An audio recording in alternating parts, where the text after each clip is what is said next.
Welcome. We're starting with a series on rigid heddle looms. I have many years experience weaving on 4-shaft, 8-shaft, and even 12-shaft floor looms, but not a lot of experience working or weaving on rigid heddle looms. So perhaps we should call this my journey into weaving on a rigid heddle loom. We're going to talk about your yarn, what heddle do you need, how to work the loom, and then of course weaving. Now there are many ways out there. This is just another one to introduce you to the world of rigid heddle weaving. So let's get started. Let's take a look at the reed that came with your loom. They call it an 8-dent reed. Now the reason they call it that is because if you would take a ruler and let's say put it about here, and you would count the slots. You would have 4 slots, move it up here. You would have 4 slots and 4 holes in the inch, which would total of 8. That's why it's called an 8-dent reed. And what that means is when you're weaving, the fabric that you're going to create would be 8 ends per inch. But one of the things that you need to do is you need to match that. If you have thread that's too skinny, it's not going to work as well, or if it's too thick. The other thing that I like to do is I put a very light pencil mark right in the middle, because when you're doing a project, let's say it's 8 inches wide, well, you want it to be centered. So there's the 8 inches, but what I really want is I want the project to be centered. So this tells me where I need to start and where I need to end. So it's going to be centered on there. I believe in the instructions that Kromsky gives you, they tell you in the first example for the scarf is to go in 3 dents or 4 dents or something like that from the end, but I wanted to explain why they were doing that. They were trying to center it. Of course, it depends on your reed. This happens to be the 16-inch loom, and if you had a 10-inch or a 32 or a 24, whatever Kromsky loom you have, you need to center it. It's not always going to be 3 or 4 from the end. It needs to be centered. So here, if this was 8, you could count over how far that would be and how many slots and holes it would be. Again, you want to have your project centered. It makes it easier when you're actually beating on your reed or moving your reed back and forth. Now the next thing, like I said, is you want to make sure, or I didn't say, the next thing is you want to make sure that the yarn you have is the right yarn for your reed. And how do you know that? Well, if you've been knitting, you know that some of the patterns tell you what size knitting needles, or if you crochet, what size crocheting needles to hook to use. In weaving, there are charts that will help you also, but sometimes you might buy some yarn like this. This yarn is very similar to the Peaches and Cream, or can't think of all the other names. The yarn that you would use if you were doing knitting or crocheting dishcloths. It's that kind of cotton. Cotton Clouds, I think, is another name for it. It's a couple companies.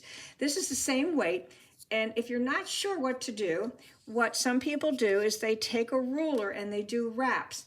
And I think you do that also sometimes in knitting, and it helps to tell you how many, for me, it helps to tell me, baby, how many ends that I need to thread in here, like how many do I put in an inch.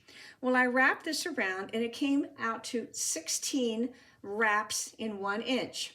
Now in weaving, when you get that number, you divide, if you want to do basically a plain weave or something, you want to divide it in half, which would mean 8. Great, this is an 8-dent reed, which means this yarn will work very nicely with this reed. If I had gotten a very thin yarn and it came out to 20 wraps, it would not work as nicely with this reed. You need a different reed to do that, and that's a whole other situation. But right now, we're just going to be talking about maybe your first project. I'm suggesting doing something with cotton and maybe a dishcloth or mug mats, something like that, before you go on and do a scarf. It's gives you a little more practice before you use some really fancy yarn and do a scarf. Now here is a sample chart you could also use to determine the reed you need for weaving.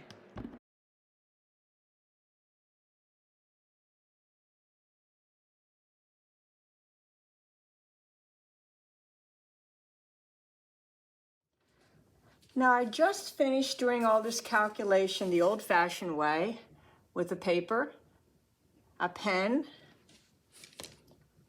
and actually using an old-fashioned calculator. However, now there are many ways that you can calculate by finding places on the internet that will help you. This one is by pofstudio.com. And what I did to start with is I took my finished coaster here and I measured it. I measured the length and the width, and it's 3.5 both ways.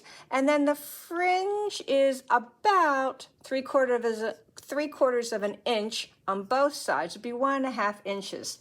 So let's start plugging in some numbers here. Now you could put the name in there and then you can print it out later and you'll have that. So right now, if I wanted to put something in here, I could put coasters.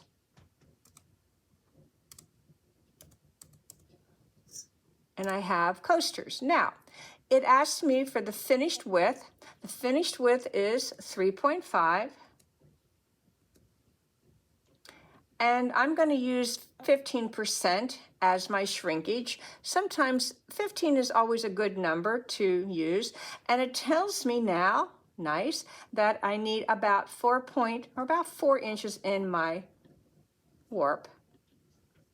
So we'll go down here and do a little bit more so we can see everything at one time. Yeah, okay. Now, the next thing is ask me the ends per inch. Now, we've already calculated, we know the yarn that we're using for this project. We're going to be using it 8 ends per inch. So we plug that in there. It tells me I'm going to need 33 ends. And the finished length, like I said, was 3.5. That's without the fringe right now, because they have me do that.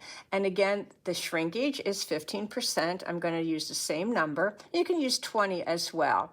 So it tells me that I'll be weaving this much on there. Now, how many pieces do I want to make? Well, let's make 12 coasters. And then it says extra for sampling if desired.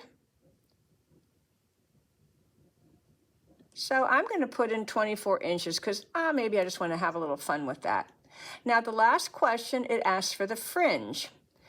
Well, each piece is going to have 1.5 inches. Well, I guess I'm going to have to get my calculator out because I don't have the total on that. So I'm going to go back to the old-fashioned calculator, and I have, let's see here, I have 12 coasters times 1.5. and it comes out to 18 inches.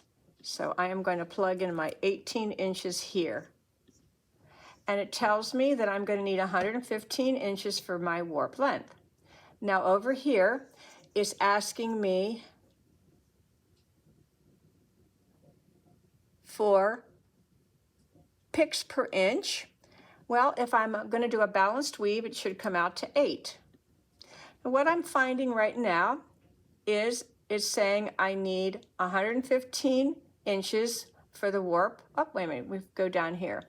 Yeah, 115 for the warp in inches. And then they're telling me the yardage is 105. So this was inches. This is 105 for all of it. And then up here, it's telling me that I'm going to need 67 yards for my weft. So that's one way to do your calculations.